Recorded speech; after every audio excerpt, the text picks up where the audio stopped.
everyone, and welcome back to my channel. If you're new here, my name is Nolo, and I basically just talk about all things parenthood, kids, mommyhood, lifestyle, the whole shebang.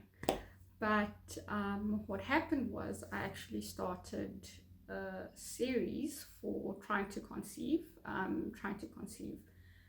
my second child.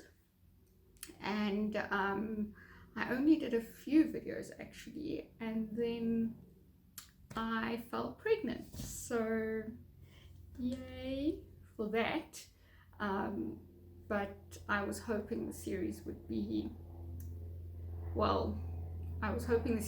a bit longer, in the sense of discussing a lot more of the challenges of trying to conceive and the whole journey. But at the same time, I'm obviously really happy, because that means we got what we were wishing for. So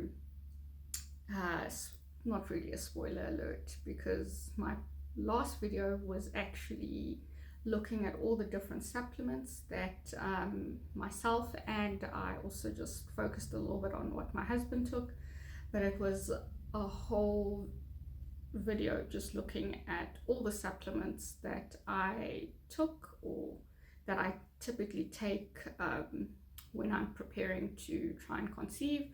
So if you're interested in that, I will definitely leave a link below for that video so that you can check it out. I am now, as of today recording this, I'm 13 weeks on the dot. And so I just wanted to wait for the 12-week appointment, which typically after then you can tell people whenever you want to tell people. But I just felt more comfortable waiting.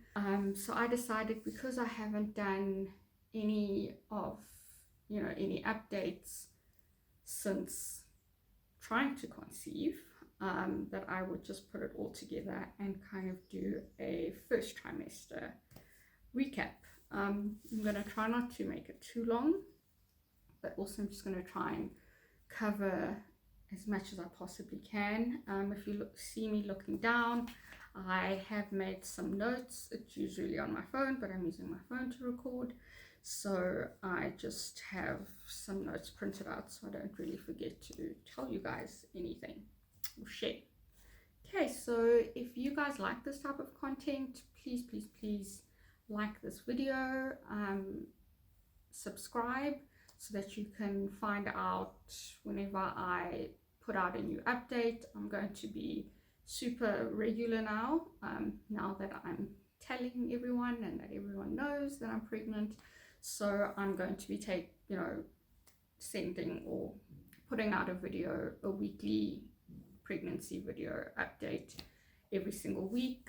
And so that's why I decided I'll just do the first trimester as a big chunk, one video, and then going forward I'm going to do weekly updates, which then at least won't be so long, because there's not that much to say about 1 week compared to looking at basically 2 months since I found out I was pregnant. So yeah, if you're into that type of content and you'd like to know more about myself and my journey, please subscribe, and I would love to have you here and join me. Whether you're pregnant or not, or trying to conceive or not, it would be lovely either way. Okay, cool. So I will start out with when I found out. So I found out super early on that Sunday, according to my calculations, and when I ovulated, it was 9 DPO. So I wasn't going to test or anything like that. But then I got some spotting, and as soon as I got the spotting, I knew it was implantation bleeding. I was like crampy, I was like cramping a little bit. It almost felt like how I tend to feel when I ovulate, except with the spotting. So I was like, but I knew my first pregnancy, I didn't get any implantation bleeding. I'd hoped for it because I'd be like, I mean, that's like a sign, and then so much easier. So I didn't get that my first pregnancy, and then this pregnancy, I like experienced it on that Sunday. It was like, I mean, not faint, like you could tell. It's like when I wiped, there was like bright red blood, but it was teeny tiny, like literally spotting, and it maybe lasted, I'm not even kidding, like an hour, maybe 2 hours, and then completely went away. It was 8 DPO when I had the implantation bleeding, and then 9 DPO is when I tested. So I found out on 9 DPO, but it could be 10 DPO, depending on when I actually ovulated. So now that I look back, I'm just like, probably my implantation bleeding was on 9 DPO, because that's typically more common. But either way, look, I found out super, super early on, and it's like a weird thing because it's so exciting finding out so early, especially when you've been like basically stalking your own cycle, which is what I do when I'm in this sort of bubble. But at the same time, it's like super scary because you have so long to go and so many things could go wrong. Okay, cool. So the next part I wanted to just discuss is just the symptoms for the first trimester. I'm going to kind of zip through them quite a bit because I think we're all just so different. And my symptoms, none of them are actually like really, really severe, except one. So the most severe one is my fatigue. I get so exhausted, like it is debilitating, my exhaustion. And I had the exact same thing with my first pregnancy. I was like tired to, I just had nothing in me, nothing. And you kind of think, okay, no, it will like let up, and it just doesn't, and it becomes so draining because you're so tired, and then you want to do nothing. And then with the first pregnancy, at least there were no other kids, so it was just me, I mean, and my husband, but like I could just nap whenever I wanted to, or I'd work, and then but manage around it. And it was COVID, so there was really nothing else to do, honestly. But this time around, it's so different. Now my circumstances have changed a bit. I'm not working like corporate work like I used to. So that I think has like helped a little bit. I can't imagine having been working like, normal 9 to 5 every day, going into the office most times, plus having my son, plus the fatigue. I don't know. It's like God just has a way of making things work out a certain way. Because I honestly, it's not like one of those things where I think, oh, okay, but I would make it work. No, I honestly, genuinely don't think that I would make it, because the fatigue just gets so intense for me. This is TMI, too much information. So the reason why I'm saying that is the next one is very, very painful nipples. Not the breasts. Like my breasts, they're fine. Maybe like a little bit more on the sensitive side early on, but not really. Actually, that's me nitpicking. What was really serious and still is the nipples themselves. They are so sensitive. They hurt. They actually hurt, and it's not really letting up. It's still, I'm having the exact same situation today at 13 weeks. So I don't know what that's all about. I don't remember having that my first pregnancy. Or maybe I did a little bit, but nothing like this. This is like, it's a reality for me. It's something I live with every day, and I'm very aware of it. So yeah. And then, oh, so because these are the three that are, the third one that is beyond anything that I could have imagined is the frequent urination. Okay, so where was I? Okay, so I was saying, other than those three, um, I've been managing. So when it comes to the nausea, I know like a lot of women really struggle with that.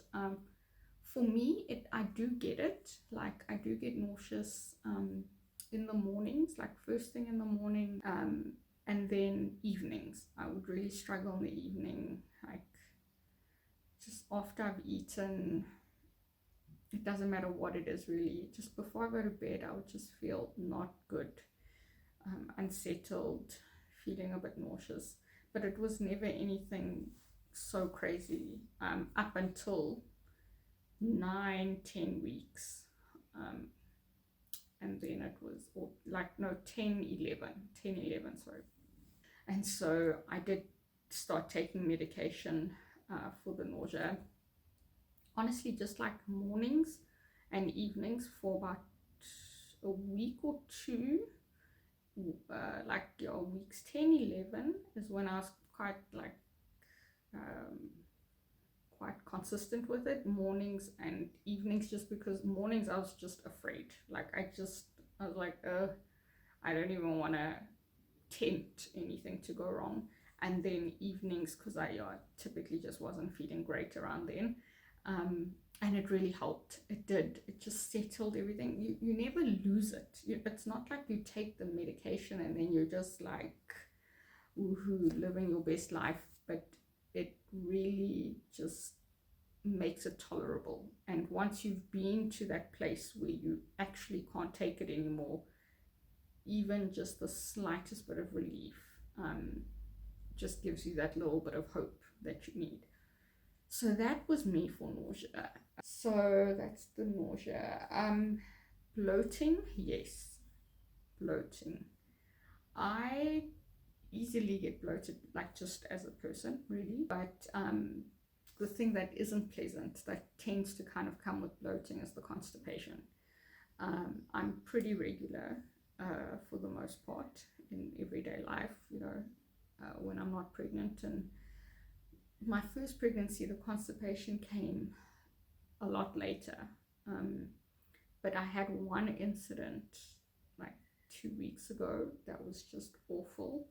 It traumatized me, and since then I am like on my A game when it comes to preventing constipation. Then when it comes to food aversions and cravings, right? I was a lot more averse to food this time around than my first pregnancy. Just like meat. I'm not a huge red meat eater. It's not like something where I need to have red meat, but I do enjoy it, like a good steak, some ribs, like I enjoy it within my diet. But I struggled with that. I had steak 2 nights ago, and that was fine. But also because I think it's because as well, it's like I can't have it medium rare. So this well done red meat, it's like steaks. I mean, it's fine. It's not like it's food, but it's not the same. Like biltong for me, biltong jerky is what they call it in America. But here you can like have it really wet, like rare. We call it wet when it's rare, and that's how I like it. So I can't have that, and that just crushes me because it's like part of raw meat.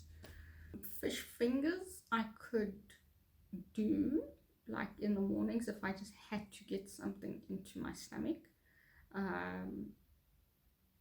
But it wasn't like, oh yummy, can't wait for those fish fingers. I used to do fish fingers with my first pregnancy as well. It just helped get something down. in the mornings. So, but like when it comes to like a piece of like salmon, trout, you know, hake, all my favorite stuff, no, I really struggled. I hardly had any fish. I think I had fish last night, but that was like the first time in a very long time. And chicken, like grilled chicken, because I'm not really like a fried type of person. I'll have like the, you know, fast food every now and then, but really typically like at home and stuff, I like my salads, like my chicken salads, anything like that, like chicken and veg and that type of thing. And just the way that chicken tasted, it tasted very chicken-y, like chicken-like. I don't, makes no sense what I'm saying. Like, to try and rationalize it is ridiculous, but it's what was happening. So I haven't tried like even just cold foods. Like I just wanted veg. Anytime my husband said, "Oh, do you want this with salad?" and I'd be like, "Salad? Mm-mm. Like I don't want salad.